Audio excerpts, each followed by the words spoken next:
Hello everyone, welcome to Net Mentors. This is Manisha Sharma. I hope you all are doing well. In this video, we are going to discuss some of the previous year question paper from Business Management and HRM.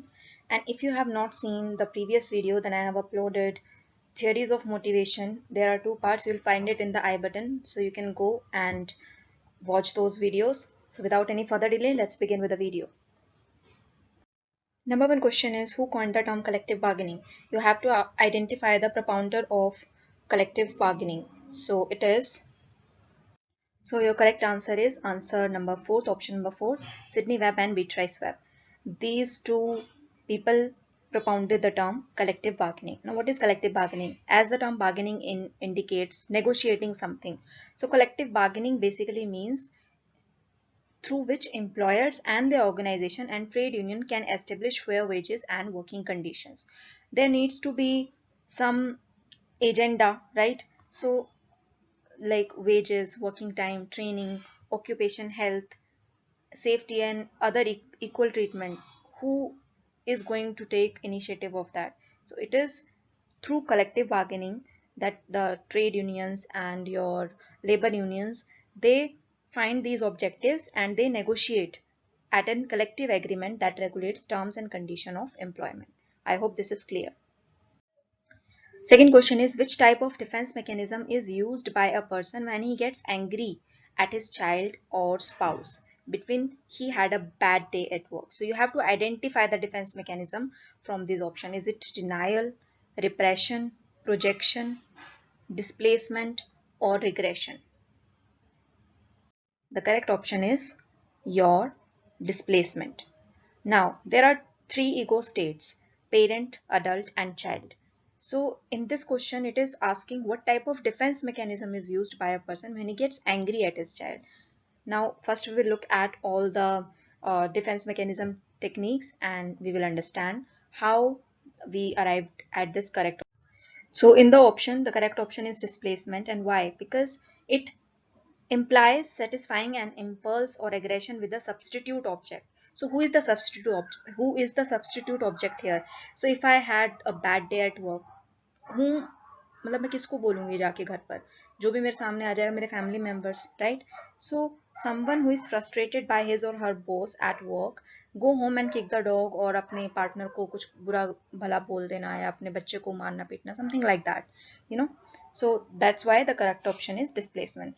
Talking about all the other option, repression का क्या मतलब होता है? It is an unconscious mechanism employed by the ego to keep disturbing or threatening thoughts from becoming conscious. Like during the Oedipus complex, aggressive thoughts about the same sex parents are repressed. So this is an example. Denial की बात करें तो it involves blocking external events from awareness. There are some external events, so you are basically in denial that no, this cannot happen. For example, smokers may refuse to admit to themselves that smoking is bad for health, obviously because it's their addiction. Or people who consume a lot of alcohol, they will refuse to believe, though they know that it is harming their body in a negative way, but still they will refuse this, they will live in denial. Coming to projection in what it indicates: attributing their own unacceptable thoughts, feeling and motives to another person. Like for example, you might hate someone, but your superego tells you that such hatred is unacceptable. You can solve the problem by believing that they hate you. You know, it is the projection that we are projecting the thing. Regression की बात करें तो it is a movement back in psychological time when one is faced with stress. A child may begin to suck their thumb again or wet the bed, or when they need to spend some time in the hospital. So this is regression. Sublimation की बात करें तो satisfying an impulse, aggression with a substitute object in a socially acceptable. Now, you know, ये दोनों देखने में बिल्कुल they'll be like yeah they are both same thing. But अगर यहाँ पे बात करें तो substitute object is there, but how it is identifying in a sociable acceptable way. Like sport is an example of putting our emotion aggression into something constructive.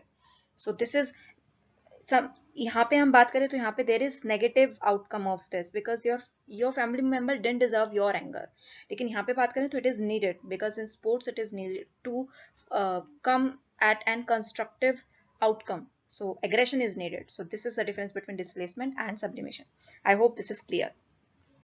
Next question is, out of the following statement, which of them explains difference between enculturation and acculturation as a part of cross-cultural training?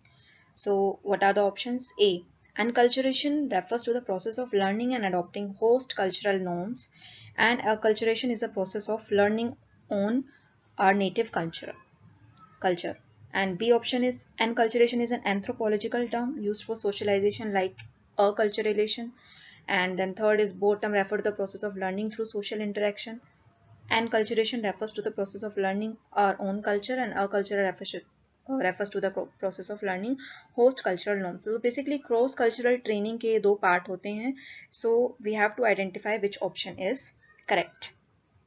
So your correct option is option number third, that is B, C and D. Let's understand what is the difference between the two. Cross culture training इसलिए important होती है so that जो employees हैं, अब एक organisation में एक ही culture के तो लोग काम नहीं करेंगे. It comprises of various culture of from where the background the people have come from, right? So basically cross cultural training contributes in encouraging ability of employees to understand culture of their others, values and ethos of another culture. Respect करना, it develops the interest to understand employees own background and cultural heritage. तो एक basically binding force रखती है जिससे कि आप अपने culture को तो समझते ही हो, दूसरे के कल्चर को भी समझते हो. So what is the difference between enculturation and acculturation? Enculturation basically जो है, it signals the case in which the newcomer is an immature member of the cultural community into which she or he is going to be socialized. For example, a child, एक newborn child, he don't know कि किस community में उसका जन्म हुआ है और क्या उसका culture है or something. He will learn after he grows up, right? Acculturation की बात करें तो it signals the case in which the newcomer is not a member of the cultural community, like an immigrant. उसको नहीं पता है, he is just like he went there, now he wants to understand their culture, तो वो उसके लिए acculturation होगा. दोनों के डिफरेंस की बात करें तो we have already discussed the meaning. Cultures involved, अगर acculturation में की बात करें तो it involves two or more cultures, because he is an immigration, he can learn. Involves only one culture, like in a case of child, he is growing so he learn his culture only. Essence की बात करें तो it's not an essential survival requirement, you would want to learn or you would not want to learn, that's up to you. लेकिन यहाँ पे essential है because आप grow कर रहे हो, अपनी उसी कम्युनिटी में ग्रो कर रहे हो, तो इट्स एन इम्पॉर्टेंट थिंग और आप याद करोगे ही, आप you will understand your culture. Results की बात करें तो results in the modification of the cultural practices, लेकिन यहाँ पे does not lead to modification. Dominant culture influences other culture in acculturation, और अगर अनकल्चरेशन की बात करें तो any other culture difference does not make a difference. Like वो अपना कल्चर पहले सीख ले, then only he will move to others. I hope this is clear. Next question is, आपको मैच द फॉलोइंग दिया है and you have to identify the correct option. I am not okay, you are not okay, I am okay, you are not okay. Basically ये आपके you can say these are the states and you have to identify कि इन चारों में से किस में आपकी जो पर्सनैलिटी है वो मैच करती है.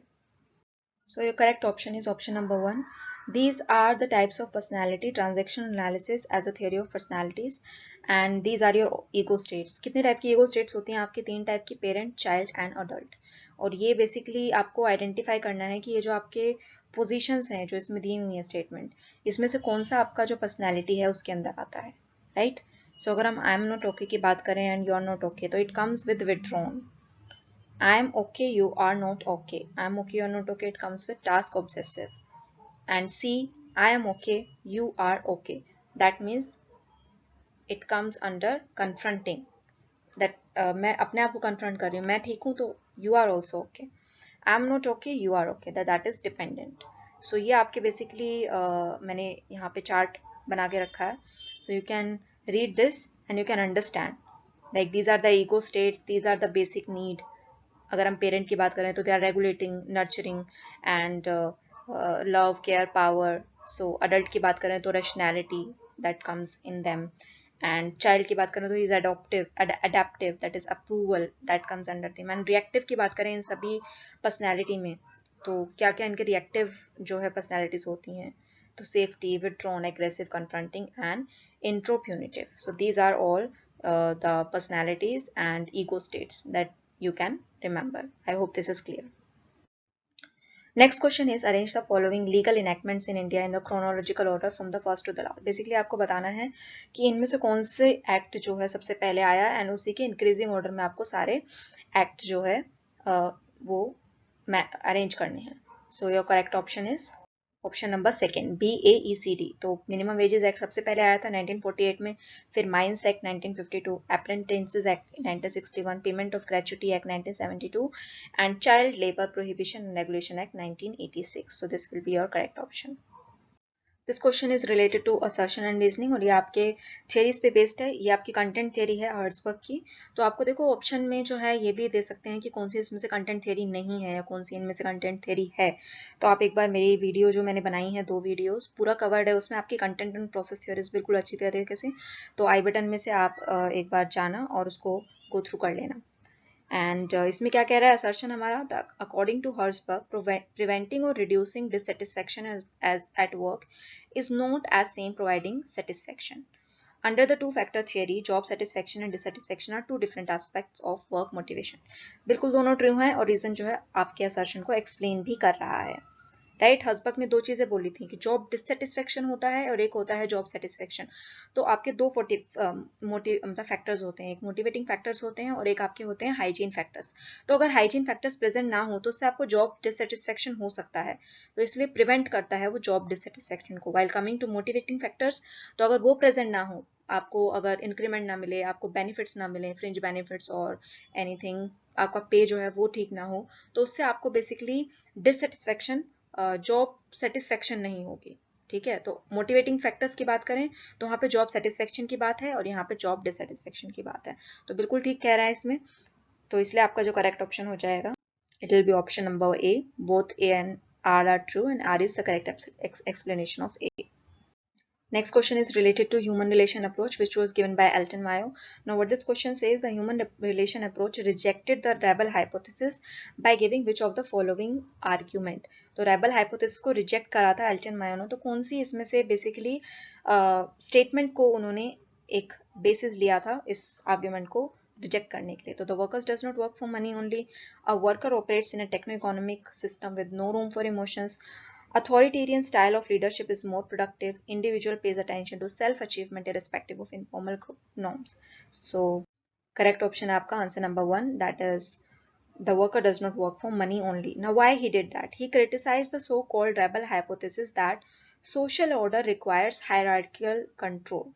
ठीक है, so ऐसा नहीं है कि the social order will only happen when you have hierarchical control on the environment. Instead, cooperation is seen as an inherent and necessary condition for society. जरूरी नहीं है कि जो hierarchical control है उसी की वजह से जो है social order आएगा। आपका cooperation हो तो भी आप basically उस order को maintain कर सकते हो, but is obstructed by slow adaptation to technical change, which management can resolve by fostering appropriate social skill in the workforce. I hope this is clear. Next question is matrix organization से related है. Which of the following is not correct with respect to matrix organization? It is combination of functional and product organization. Okay. Functional departments are not permanent fixtures of a matrix organization. Product departments are created as the need for them to arise.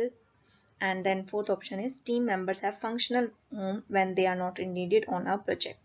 Correct option आपका होगा option number 2. That is functional departments are not permanent fixtures of a matrix organization.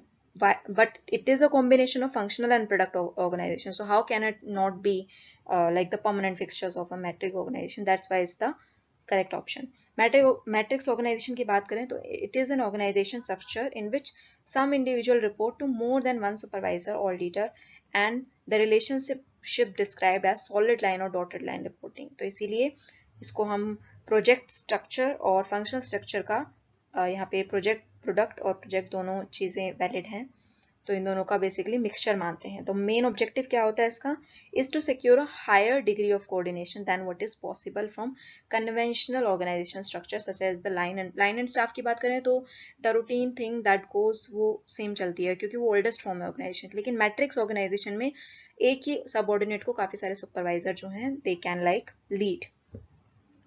तो इसका chart देख लेते हैं। तो जैसे आपका जनरल मैनेजर है, यहाँ पे प्रोडक्ट लाइन मैनेजर है, फाइनेंस मैनेजर, मार्केटिंग मैनेजर, तो ये प्रोजेक्ट 1 है मैनेजर। तो यहाँ पे इसके जो प्रोडक्शन टीम है, फाइनेंस टीम है, सो इट मतलब सारे जो हैं ये जो प्रोजेक्ट 1 मैनेजर होगा ये सभी को मैनेज करेगा। एक मैट्रिक्स ऑर्गेनाइजेशन जो है कि सारे डिपार्टमेंट की जो जितनी भी टीम्स हैं, ये सारी जितनी भी टीम्स है, तो दिस मैनेजर विल बेसिकली देखेगा इनको। प्रोजेक्ट 2 की बात करें तो ऐसे ये बात करेगा, प्रोजेक्ट 3 की बात करें तो ऐसे मैनेजर होगा। तो ये सारी जो टीम्स को हैंडल करेगा एंड कोऑर्डिनेशन बिठाएगा सारे आपके ऑर्गेनाइजेशन स्ट्रक्चर में। So with this we have come to an end of the video. अगर आपको वीडियो अच्छी लगती है तो प्लीज़ लाइक कीजिए, सब्सक्राइब कीजिए एंड शेयर कीजिए। इसी तरह आपके और प्रीवियस ईयर क्वेश्चंस हम लेके आएंगे and I will try to complete all the remaining previous year questions from this unit and stay tuned, like, subscribe and share. Thank you so much. Take care, stay safe.